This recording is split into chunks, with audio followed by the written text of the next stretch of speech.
setting is a bit daunting for me, so I'm going to stand up and walk a bit, and let's make it as interactive as possible. I'll just come down. That's even better. Sitting there, it feels like I'm in a bit of a hot seat, which I want to avoid at all costs. All right, this is much better. Now I can actually see you. Given it's called Policy Lab, we will give you a flavor of how climate is relevant to policy making in your countries. I've gone through a bit of your background and experiences. Some of you may have worked on adjacent issues, green economy, sustainable development. Some may have not. So we'll try to keep it a bit general in the start, but as we progress through the hour, we'll go a bit deeper into how climate change, green economy, sustainable development, they all intersect in countries' policy making. No matter which sector you talk about, impacts have been real, invasive, pervasive, and shaping countries' policy making at all levels. So before we get into more technical aspects of policy making and climate change, let's do a bit of a fun exercise. We can start from this side and quickly run through across the hall. Is there a mic available, or I'm going to give you my mic. There is a, okay. So you just have to stand up, tell your name, which country you're from, and one instance where you have actually experienced climate change in your life. Your professional life, your personal life, it could be a flooding experience, extreme heat, extreme cold, whatever the experience is, from typhoon to cyclone, anything. So that this becomes real for us as we progress further, how it intersects with policy making. So shall we start from this side? You want to take the mic? Just say who you are, which country, and one real experience. Don't make it up. No time for chat GPT here, okay? It should be real. Go ahead.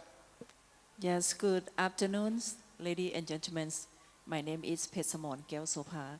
I come from Laos, PDR. For me, I am a teacher at Faculty of Environmental Science, National University of Laos. For about the climate change, Laos PDR, we also have the program about this topic because it's the global topic. So for the young people in Laos, how did you experience climate change in yes. your life? Let's come straight to the point. Okay, yes. No, you have to tell your experience. You're not escaping this. For me, for about the climate change, I have been to exchange with the young people in the rural country. Okay. That's to release the effects to environments, yes. All right, okay. These examples could be as interesting as your flight was canceled because it was torrential rain, everything was flooded, plane didn't take off. Anything, go ahead. Make it quick, My name is Vilay Son from the Ministry of Education and Sports, LAPDR. So my personal experience that I could think of is when we were affected by the COVID-19. I think that that's part of the climate change that has affected our environment and also the people's health, as well as in the education sectors that we face education loss along the way.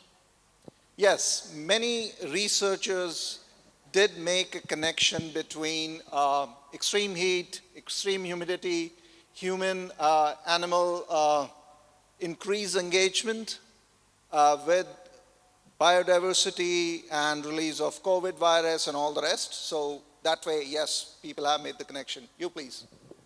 Good afternoon, my name is Edwin from Malaysia. I lead external affairs at a new think tank based in Malaysia. I think one occurrence of climate change I came across was back in high school. I managed to skip a lot of classes due to haze. Schools closed, and right now I think I'm affected a bit by flash floods in Kuala Lumpur. Indeed, now it's becoming a major, major issue, especially for government-funded schools in rural areas where extreme weather conditions are leading to shutdowns, even in urban areas. Schools are closed, accessibility is a problem, and the learning days are reduced. You know, we got used to it during COVID days, because it was a prolonged period. People went on to virtual modes of learning, but it was not available to everyone. But now with extreme cold, extreme heat, flooding, the number of days one goes to school are getting reduced. Earlier it was a week and a year, people said. But now, for everything that happened. So that's all for me. Thank you. thanks for mentioning this impact because, we are now in a new normal. Earlier, floods are nothing new to humanity, but now the frequency of floods, their intensity, their duration at the same asset level or same location, or where COVID-19 because it's really affect on my professional career. Thank you. okay? So the point you're making is that there is a sort of climate anxiety. All right. No, I've come across this concept. I've looked at survey results. So we at Dalberg, we ran a survey with youth in Mumbai to understand their perceptions and anxieties about the world they're entering into. And climate came at the top to our surprise. And now we are trying to run it pan-India to understand, is this a real anxiety? Because, anxieties, they came to the forefront during COVID. But now the trend is not stopping when they're going back to the normal life. More aware you are and more engaged you are, these things become very, very real very quickly. Okay, ma'am, starting with you. Good afternoon, everyone. I'm Himanshi from India. So I'm a research officer at Indian Institute of Public Administration. So this is a very recent incident that happened. So recently in ITO, we had a community program and we had to cancel that. Reason? There were heavy rains and everything was flooded. We had water till our knees. Why? We called upon municipality and we got to know there was garbage blocking the sewage system. And when the garbage was taken out, I saw the pile this huge. That's an alarming stage, I must say that. No, indeed, indeed. Thank you. Urban flooding or urban management of services, cleaning included, garbage disposal, waste management, and just managing the rain discharge, it's just crazy. I live in Gurgaon and NCR. It's just crazy. We were all joking. Now, Amazon should start selling rubber boats because we all, we all need them now. Please. Hi, good afternoon, everyone. Namaste. I'm Dr. Monica Gupta from India. I'm an assistant professor in the Department of Political Science, Delhi University. So the impact of climate change is extremely personal because I lost my grandfather to it. And I'll tell you how. So for 65 odd years, he stayed in rural India and he was absolutely fine with open houses and everything. And for the last 10 years, he was staying in the city and he was diagnosed with lung infections, which was a result of the extreme pollution in the city. As a result, and the doctor said that it was because of pollution and everything, and he passed away this June. So climate change directly impacted his health here, like when he migrated to the city and stayed here for the last 10 years. No, this is a very, very serious and alarming issue. When I was in the World Bank, we published a study that, and we took a broader scan of developing countries. On an average, populations living where the AQI levels are very bad, we are missing about 8 to 9 years of our age. Like, you grow old earlier than expected. You lose your strength quickly. And that's the kind of number of years are just taken out of your life. Just imagine in COVID, for a breath of oxygen, we wanted to pay anything, If somebody says you want to live a day more, you say, of course, take all my money. And here's pollution which we cause, we all, is taking certain years of our lives away. But this is the classic problem, in public policy, where you contribute a little, you can solve a little, but everybody together is causing ton of shit. And that's coming to you as well. And we have to figure out, that's a classic public policy problem. That's the same in climate change. You contributed very little, developing countries in aggregate contributed a little. In climate negotiations, we say common but differentiated responsibility, historical responsibility that, industrial revolution countries, they caused it. Now we are suffering, they should pay for it. But essentially, in public policy, this is a classic case where individuals bear the brunt of a larger problem and they can only contribute a little, but collectively we have to solve for it. Okay, behind you. Good afternoon, everyone. I'm Resham from India. I'm a research associate with Strat News Global. So I work in Delhi. My example is just same of pollution. Last year, when I was returning back to Delhi after my Diwali holidays, when I came back to Delhi, I was coughing. I was almost about to faint because the pollution level was so bad that I could not see the person in front of me also this close, and it was so bad. Yeah, no, it is. And it's not just the localized pollution. This is a transboundary issue. Anyone from Singapore here? When the smoke comes from your neighboring countries and you can't see anything? In Delhi it happens. People in Bhutan, they say, we don't cause all this. Why are we getting this pollution? And this whole Indo-Gangetic plain, it starts from Pakistan down to Bhutan and Myanmar. This whole belt, because of the topography of it and the valley nature of it, in winters everything condenses. So and AQI's level, they go up, and there are various factors, but it's a serious problem. So essentially what you're looking at in terms of public policy trajectory, you have to go green and you have to go clean while you become a developed country by per capita or by aggregate terms, because we have to meet the aspirations of ourselves, our brothers and sisters, our citizenry. But unless we go clean and green, we are all screwed. Next. Hello, my name is Ganesh. I'm from Kerala, India. So basically, This is what, the Indian ghetto or what? Yeah. Yeah, okay. You should spread and mix. The whole purpose of bringing you all together is mix. Basically, I'm from the Alapi district of Kerala. Basically, we have a lot of paddy cultivation in our place. So what I'm seeing now is that due to irregular rainfalls, this paddy cultivation is getting destroyed. It has become a normal scene now. So it's affecting paper. Then also these irregular rainfalls. As you know, like Kerala has a very moderate temperature. But now the things is changing. The most important thing is that temperature is rising rapidly. And even for us, it's becoming unbearable to live in Kerala. It's like Hyderabad temperature, matching the Hyderabad temperature. So this is a major concern for me. Yeah, so agriculture and especially smallholder farmers, and by that account, urban poor, migrant laborers, they face the multiple impacts of climate in a same year. Think of it. Imagine yourself, if you're not, or if your family or far relatives don't do farming, you have a small farm holding, yeah?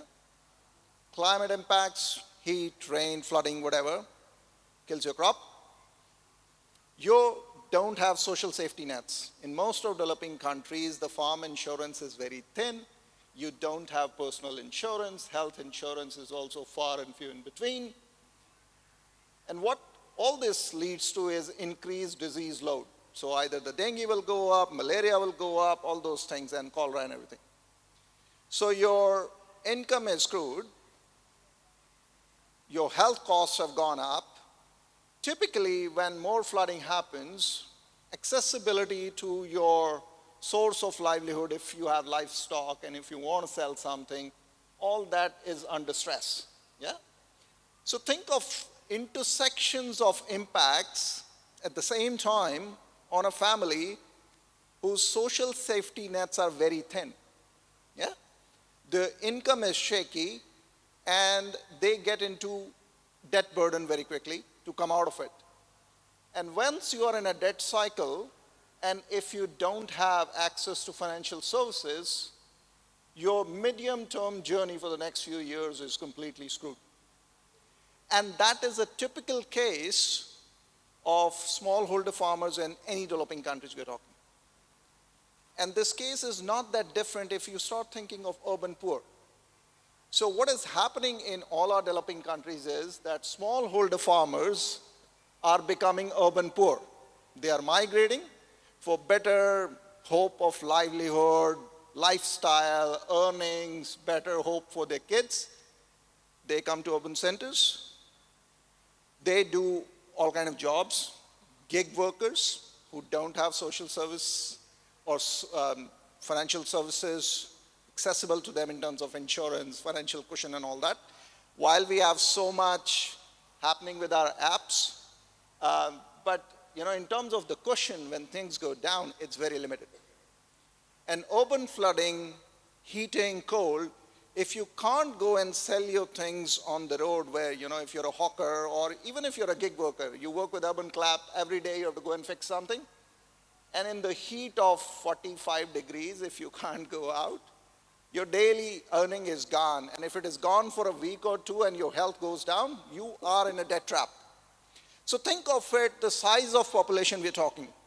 In India, there are a couple of hundred million people in that bracket. If you look in your own countries, the number is sizable.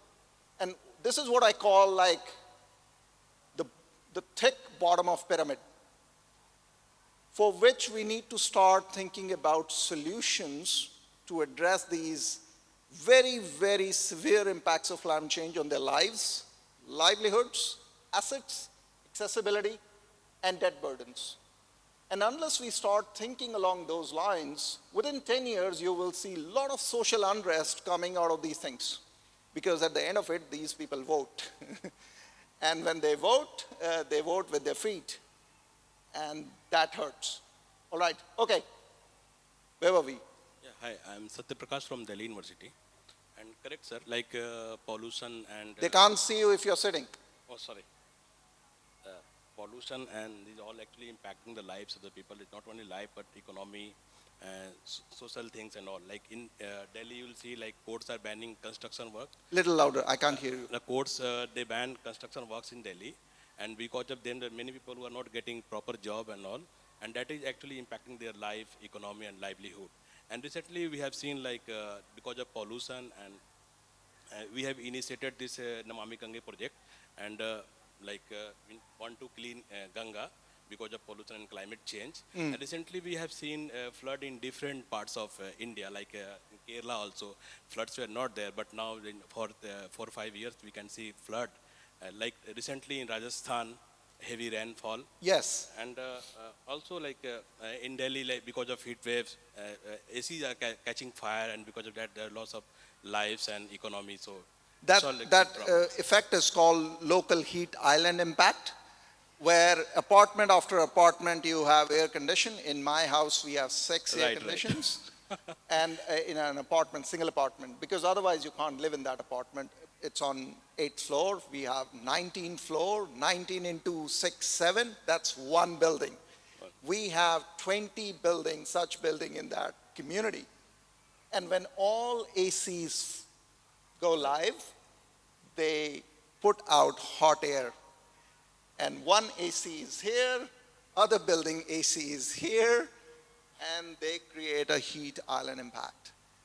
And collectively, they create a mess of the outside environment where we all in the evening want to go and play.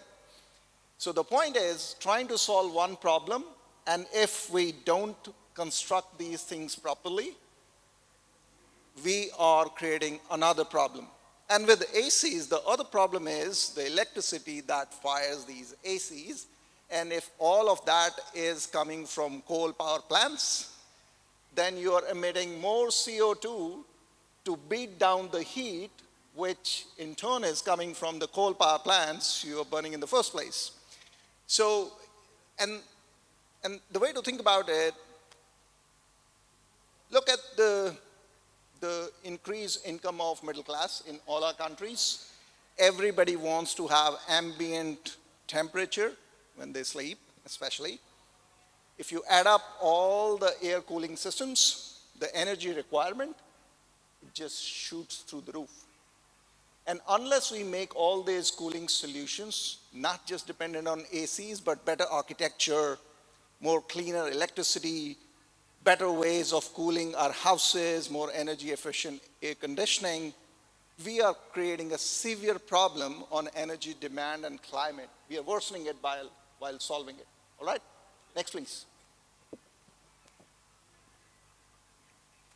Namaste everyone, I'm Alok Tiwari. I work as program manager at Rishihood University.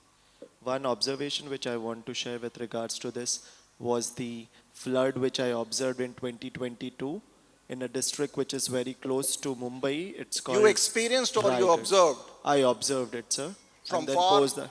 Yes. Okay. Yes. No. Post that we even went on the ground and worked over So you there. experienced? Yes. It was I'm both. telling you why, because I have an analyst in my team. We were doing a renewable energy project on wind farms and solar panels. And I said, raise your hand if you've seen a wind farm or a windmill. The guy confidently stood up and said, yes, I have. I said, where? He said, on Netflix. I have seen windmills and now I can advise clients on windmills. So I wanted to So get deeper into your experience, whether you experienced or you observed. You can observe flooding on Netflix. So in my case, it was initially observation and then experiencing it. You liked it so much you went in? You jumped in, swam through it? No, so it was. Go ahead, I'm just pulling your leg. Yes. So in 2022, in Raigad district, which is very close to Mumbai, so their floods were experienced, and then the main problem with this kind of issues is people are primarily dependent on the agriculture and agro-based products, which the farmers at that particular place, they cultivate, and post that products are being made out of it. But what was observed was, because of the constant flood which was coming at that particular place, the livelihood of people was heavily impacted because of this. So one observation from Raigad district. Yes. Indeed. Observation as well as experience. Yes. Good. Thank you. It better be experience, because this Netflix observation doesn't work in real life. Go ahead. Hello everyone, Gaurav. I'm a PhD student in Jawaharlal Nehru University. So I'm based in Delhi, but my hometown is in Bundelkhand, the central part of India, both in MP and UP. Very infamous for frequent drought. So, and the agriculture is the mainstay, and the rain is the most consequential for those people who are living in the Bundelkhand. So my family, they have a little business, but they are also engaged in agriculture. So, because I am based in Delhi, so when I talk to my family, sometimes they mention that that the rituals, the agricultural rituals or the seasons of agriculture, sometimes the sowing season or some other things, they are getting delayed or they are arriving early. So my mother, I assume she don't have the idea that this is due to the greater phenomena, but whatever knowledge I have about climate change, I can decode that this is due to, actually, this is due to the climate change.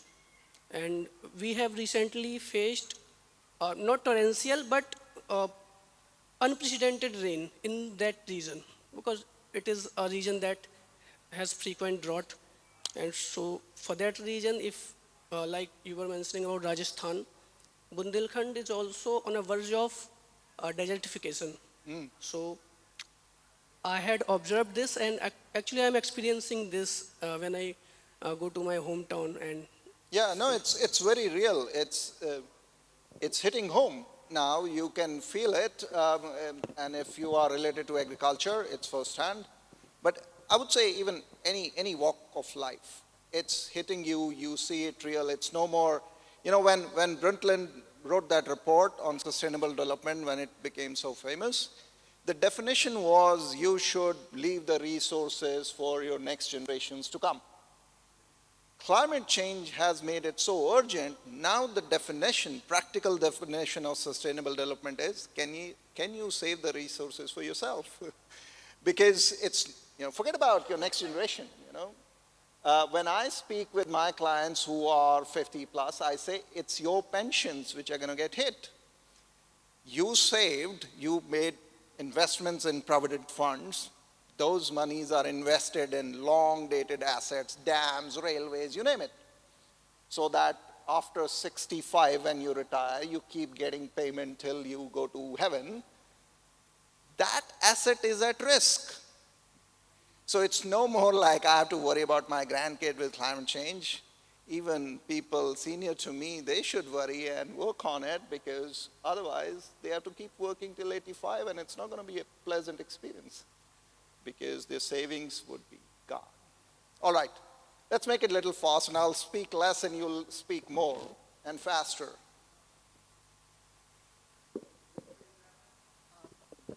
Hello everyone. Hello sir. My name is Astha. I'm a student at Pondicherry University, but actually I'm from Odisha. So in Odisha, we are very near to Bay of Bengal, so we hit with cyclone every October. So sir, the experience that I have is quite funny, and it's like tension to the policies also. Basically, when a cyclone is heated, the rural areas, the villages, they get relief food. Relief food is basically free food which is distributed by NGOs or the government organization to the people affected. What wrong happens there is people who are well established, they don't even belongs to that place. They make this fake EWS or BPL, below poverty line card. They go and stand in the line and they get the free food. And people who actually deserve, who are actually heated by the cyclone, at that time they are the one who didn't get it and they suffer. And people like us who have enough amount of resources, in just quest for free food, we go and stand there. That's an experience, sir. Yeah, no, it's a terrible one. It happens. The way I've experienced something like that is a problem statement which a well-known Indian philanthropist came to us with a question. They said, during certain situations, as you're mentioning, how could you make equitable distribution of resources to the people who need it, the kind of things they need it, when they need it, and safety nets around it so others can't steal it or take it away. Think of it, in all our generosity, we donate clothes, food, this, that, for such relief efforts. The people who are impacted on the other side may not need a winter jacket, which I have donated because it's summertime there, but we donate what we can. They need something else.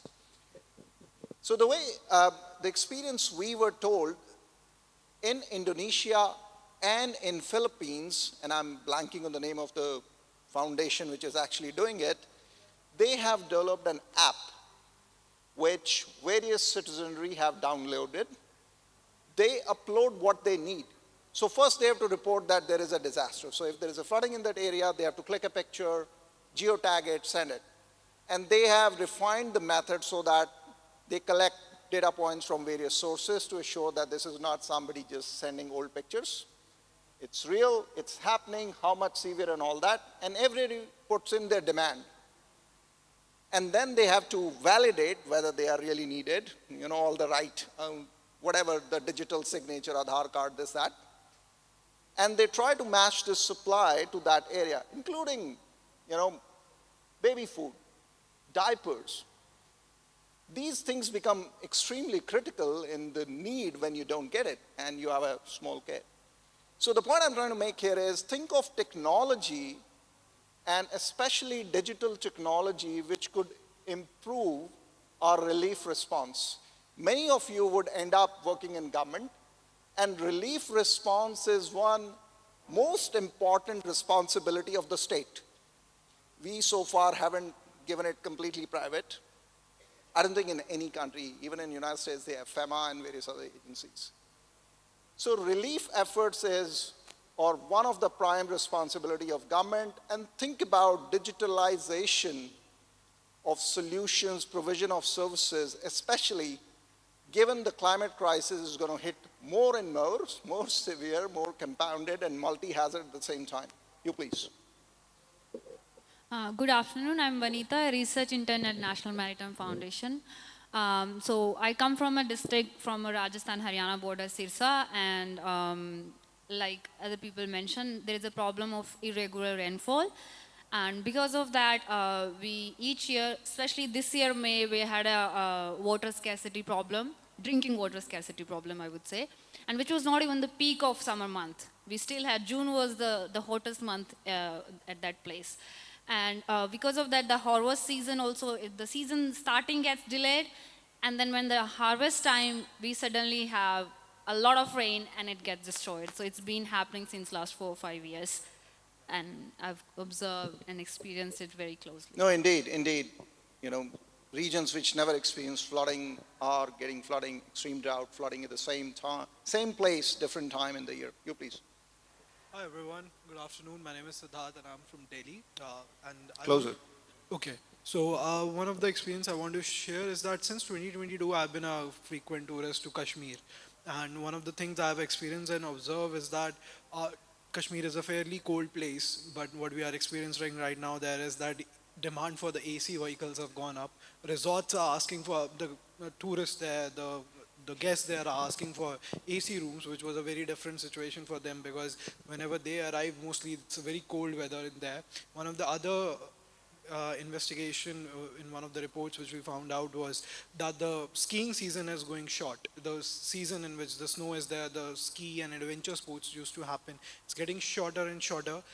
Youth is actually driving towards to become more of a informal labor in form of drivers, seasonal drivers and everything, because they can charge more due to the AC vehicles and everything. So the work profiles are changing. So the local economy is getting rewired Exactly. because of very severe and impacts which are happening here right now, impacting their lives and livelihoods. All right, please.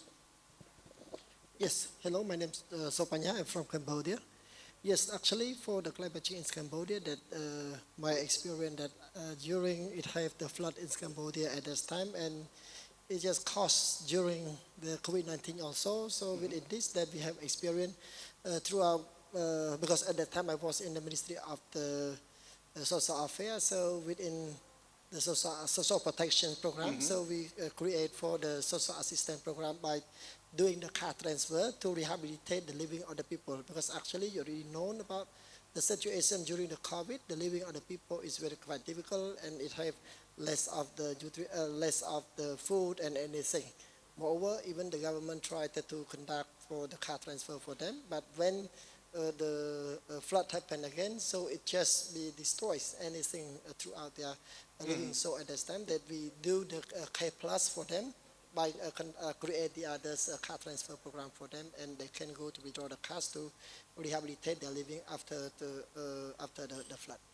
Thanks for sharing that real experience. Please. Good afternoon, everyone. My name is Nali. I'm from Cambodia also. So what I'm going to share with you the experience of the extreme heat last year in my country. So by that time, some schools were closed down, and also since I'm from the Ministry of Women's Affairs, so I'm talking a bit about how the women business is affected by the extreme heat last year. So we Extreme temperature for only certain amount of time. Post that, permanent damage starts to happen. You know, strokes are common, but even beyond that, certain permanent damages sets in. So then your health deteriorates, any saving you had goes more into that while your livelihood is going down. So it's kind of a double spiral pulling you down, and it's a serious issue, compounded by the fact that rural to urban migration in Asian economies is at its highest levels now. Yeah? Please. Good afternoon. My name is Gulika. I am also from Cambodia. So recently I experienced air pollution in Phnom Penh. So basically it's hard for me. I feel headache, and also I lost the productivity at the workplace.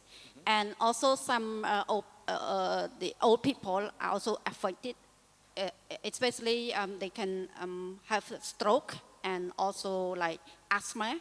and lung cancer, something like that. So this is what I experienced myself in the last few months ago in Phnom Penh. Thank you. Now, these issues are very, very real. I remember in 2018 when I moved from United States to Delhi with my family, many people told me that you are dumb stupid.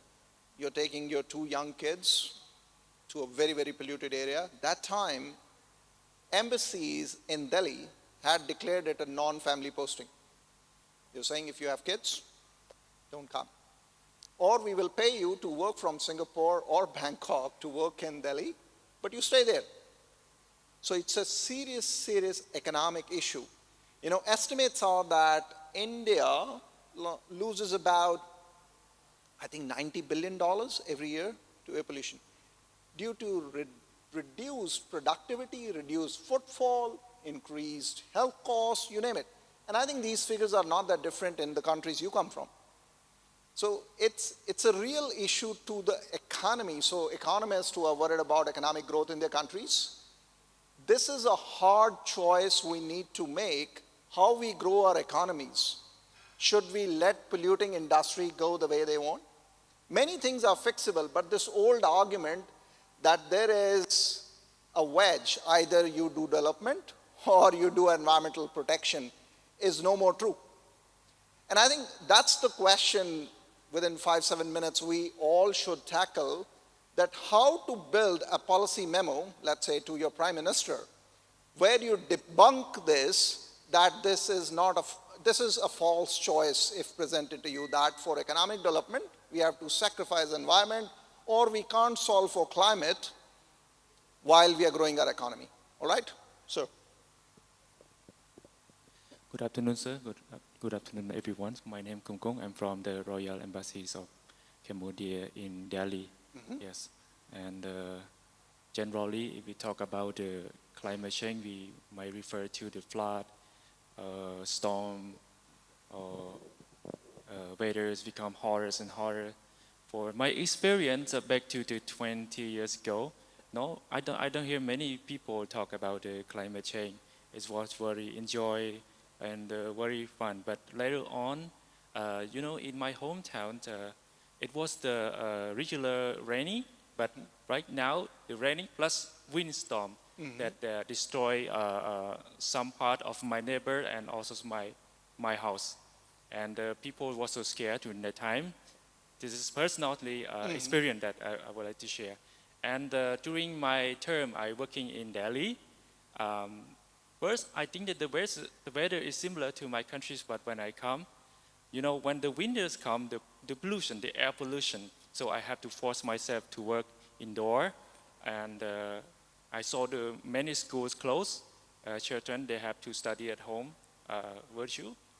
And during the summer also, it's become the extreme hotter, so I have to force myself again to stay indoor to work. Yes. Yeah. Thank you. Yeah. No, this is as real as it gets. Please. Good afternoon. My name is Rwandi from Brunei Darussalam. So I'm a youth advocate and I'm an entrepreneur also. So my experience was I'm an observer under the National Disaster Management Center in Brunei Darussalam as the disaster preparedness coordinator. What I experienced was the minor flooding and the landslides that occur from each district in Brunei Darussalam, and also for the COVID-19 outbreak. That was my experience as the economic downfall and also some of the climate changes affected in Brunei. Thanks. Please. Afternoon, everyone. I'm Donovan from the Singapore delegation. So for me, right, in Singapore, it's an urban environment. And in 2024, right, I mean, we experienced lots of hot days. So it was very curious why it felt so hot in the months of like May to August, September. And we realized that in Singapore, 1/3 of the days of the year are actually classified as unsafe heat days, meaning to say that the average temperature of the day passes beyond a certain point. And I think I echo the sentiments of some of you who say you have brain fog, productivity decline because of the extreme heat, right? So, yep, that's one of my experiences. Thank you. Please. So I'm Brunei.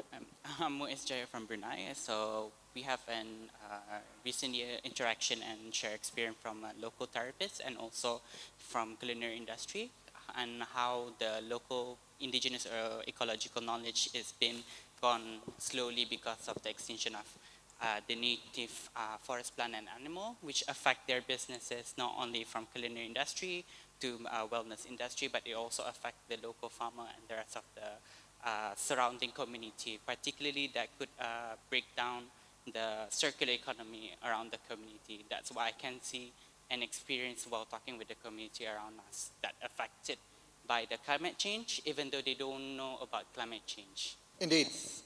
Indeed. You know, there is a reason why we started calling it climate change and no more global warming. You're all informed audience, because it is changing everything. It's not just the heat part of it. Yeah, and we have just discussed various aspects of it. Please, the back, you. All right, so good afternoon. So my name is Sumping. I am from Sarawak, Malaysia. So one of my experience is that like my family is from the agriculture background. So my own experience is the climate change has caused the shift in the harvesting season. Because for example, like in my hometown or my family itself, we do have like, for example, like seasonal fruits such as the durian tree, the rambutan, and etc. So usually the harvesting season is between like October until December in the past. But in the recent year, the harvesting season has shifted to like, for example, like in the middle of the year. Yeah, so I think this is my own experience that the climate change has caused the shift in the harvesting season in terms of the agriculture sector. Yeah. Thank you. See, the important policy point here is it's not that humanity hasn't dealt with change or transitions in the past. We have, you know, from Stone Age to all kind of, and now we are in a digital age. We have managed various transitions from being agrarian to industrial, now service economies, and all working together. It's the pace of change. It's the pace of transition which is now upon us to re-gear all our economies towards green, clean. And that's what is causing the trouble, because we have entrenched our economy in certain ways of development. And now we have to go back to how our forefathers, foremothers used to live, in sync with nature, consuming less, producing more, and saving.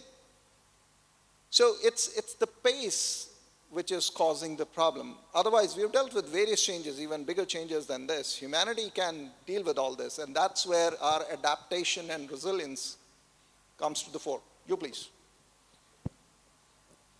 Hello everyone, I am Kim Yo-Win. I am from Myanmar. Let me share my experience. Our country was suffered earthquakes about 5 months ago. These earthquakes caused a lot of damage and results in thousands of facility and injury in Myanmar and neighboring in Thailand. Thank you. Thank you. Well, some could technically argue climate change is not aggravating the earthquakes, but in hilly regions where we are doing unplanned development, boring into the mountains, expanding from 2 roads to 4 roads, half of the humanity going to spend their summers in hilly regions and taking selfies. This has become selfie tourism now.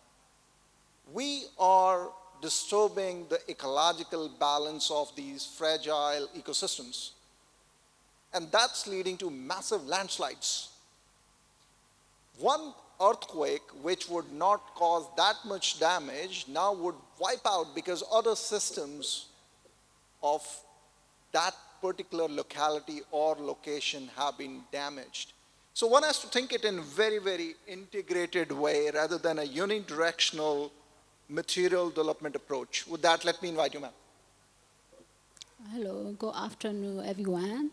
My name is Mimu. I'm from Myanmar. I'm working as assistant computer operator, Department of Youth Affairs, another Ministry of Sport and Youth Affairs, Myanmar. My experience, climate change, by the time I attend grade 10. Yes. Climate change, this is Nagel cyclone in May 2008. Nagel cyclone was powerful and displacing tropical cyclone that reached Myanmar, nearest area state. Nagel cyclone destroyed my country's home livestock in 50 townships. Thank you. Thank you. Next, please. Go ahead. Hello everybody, I am Đức, I'm from Vietnam and I work as a foreign affairs reporter. So I live in the southern Vietnam near the Kieu Long Delta, where we call it the biggest rice producer of the country. And these few years, there has been less water, less rain. The Mekong River gives less water, and the sea keeps rising, and also the phenomena such as El Nino and El Nina that leads to more and more salt intrusion into the soil, and the soil become more and more infertile. It cannot grow rice on that soil anymore. And the people, they lack the water for irrigation and for daily activities. So many people in the south, when in the peak of the dry season, they have to go to the community places and get buckets of clean water for cooking, for bathing. So that is very detrimental to the lives of people. Indeed, indeed. Let me ask you a question. How many of you have read the latest book by Ram Madhavji? And how many of you know that in that book there is a clear chapter on climate change? What's the focus of that chapter, if you remember? Yeah, the chapter on climate change. Do you recall the focus of that chapter? Yeah, go ahead.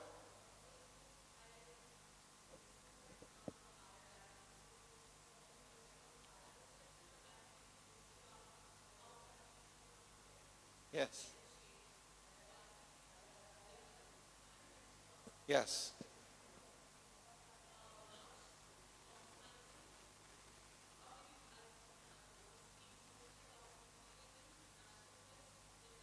Yes.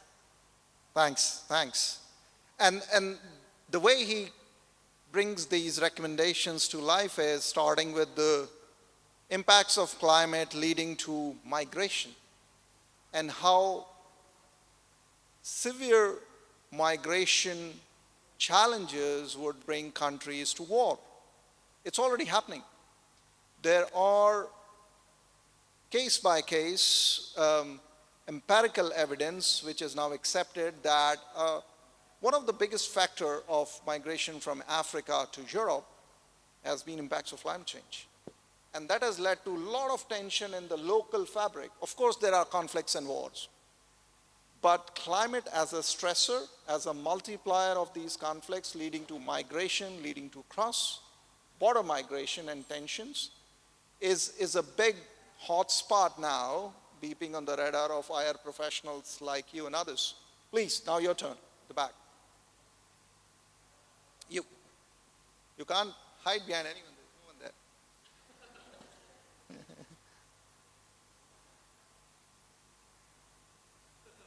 You can take this. No worries.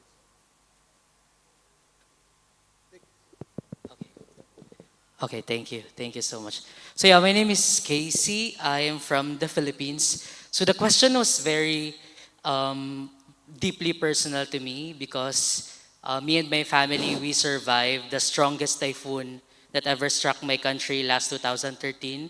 So I was one of the survivors, which somehow led me into working in the climate space. Yeah, my family survived Typhoon Haiyan last 2013.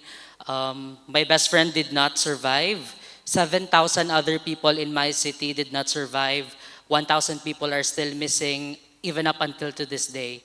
So yeah, it's not just an everyday experience. So listening to everyone, I know that this, daily life experience of climate crisis, it kind of hit me because it's not just affecting our livelihood or being forced to work at home, but it's somehow like a survival mode, especially in the city where I live.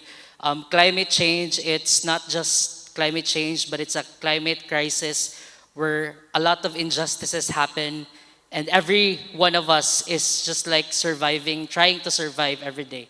That's Salamat. A big round of applause for this survivor. Yeah, I think you bring inspiration to many people who have experience, may not have the courage to say it as out loud as you said, and the survival instinct of humans to get out of these crises and then do something with these crises. Okay. Yeah. They're telling me we have spent enough time, now we should wrap up, but let's hear from the last two and then we'll wrap up. I'm Dr. Sanbortan Song. Just give us 2 more minutes. Go ahead. I'm Dr. Sanbortan Song. I'm Indian delegates. I'm basically from Shillong. So my experience is that Shillong, we usually have a very pleasant weather. Till recently, till last year, 2 years ago now, the weather completely changed. So it's like humidity level is going up, and then people start installing AC and all in every household. So this is it's a real issue that we are facing. And then the other thing, I do agree with you when it comes to development and landslide. Now the road expansion is going on from Shillong to connect with Bangladesh. We share border with Bangladesh. Just 2 weeks ago, there is massive landslide, and it led to the loss of life and property of many people who stay in those areas. These are very issues that need to be discussed and debated, because we need both development also as well, and at the same time also climate. No, that's a tension, but it's not a choice. I think there is a tension, but it's not a choice. We shouldn't have to choose between the two. We can align it, please. Okay, good afternoon everyone. I'm Gab from the Philippines. Last year when the Philippines, our country, particularly in Luzon Island, was hit by 6 typhoons in just 25 days. So it resulted in many crops, infrastructure, livestock, communication lines, and houses have been damaged. In provinces, it took months before their houses were being restored, and also power lines were being restored as well. Many businesses and social services were affected. In the recent months, Manila and nearby provinces were drenched by floods due to monsoon rains, and it was caused by floodwaters. A month ago, when the president stated, when President Ferdinand Marcos Jr. stated in his State of the Nation address, he exposed that many flood control projects in the country were unfinished, or it did not materialize because of corruption. And it is because of some contractors and some politicians were collecting kickbacks from those budgets. And right now, our Congress in the Philippines were now in deliberations on whether they will continue funding flood control projects, or they will just lessen the budget for next year. And aside from that, another thing was poor urban planning, where for the past many decades, many individuals were building man-made structures in the natural waterways that causes flooding, and right now this generation and also the generations to come are now suffering with this outcome made by our ancestors because of the wrong decisions that they've been done during their time. And that's it. Thank you. I don't know if you all know, but Philippines is now hosting the fund to respond to loss and damage, the Global Fund. And President Marcos was there, Junior, to inaugurate it. Kudos to leadership of Philippines to work on addressing climate change. With that, we will wrap it up, but I'm going to not let you go without a homework. This is a policy class. It won't end up without a homework. And this is a one-page homework. Again, don't use ChatGPT. Write a policy memo to the head of state of your country, narrating one personal experience, which you already mentioned here, making it real for the leader, not for just because you experienced it, but how that experience is relevant for the country, and give one idea, a policy suggestion that the leader, he or she, could actually implement. So make it real on impact and make it real on solution. And the trick to write these things is, after you write it, sit on the other side of the table and receive the letter and read it as if you are the head of state. And you receive all kind of letters, all kind of memos, and see what's different in this memo. Is it clear? Is it actionable? Is it appealing both to head and heart? Heart, because politicians move when they see that votes can move. All right? So, in a sense, you're writing it to your future you who could be head of state. Yeah? So write it well, because you're going to receive it. With that, let's give all of us a round of applause. Thank you. Thank you so much, sir. I extend my heartfelt thanks to you for the engaging session as well as the delegates for the active participation. I now request Admiral Shekhar Sinha, Chairman, Board of Trustees, India Foundation, to kindly felicitate Shri Jagjit Sareen. We can do it here.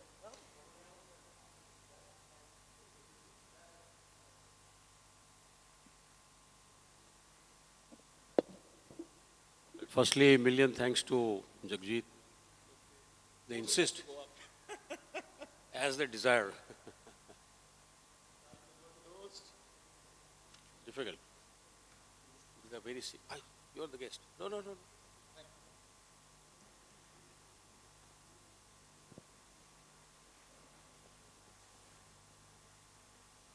So what I was saying that we must thank him, because he has really broken down all this into what is called the worksheet, understandable sequence.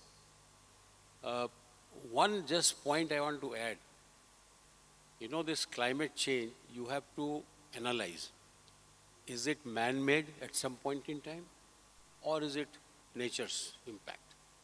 And if it is man-made, can we do something to prevent it? Because once it happens, then you're mitigating the disaster. Whereas we should also be looking at what can we do to mitigate, to prevent it. May not be for this generation, but you will do it for next generation. Like one of our very esteemed speakers, he said, wrong decisions taken by our predecessors. We may be taking some wrong decision. For example, the number of roads which have been built, you look at the climate making impact on landslides in the north. You can't blame anybody. We have been just freaked out in making roads in India without taking what impact it will have on the climate. So I would say that this is actually a man-made climatic disaster. So one is prevention, second is mitigation. So this very clearly brought out by him. So thank you, Jagjit, for being here, and thank you for accepting our invite. Let me just give it to you.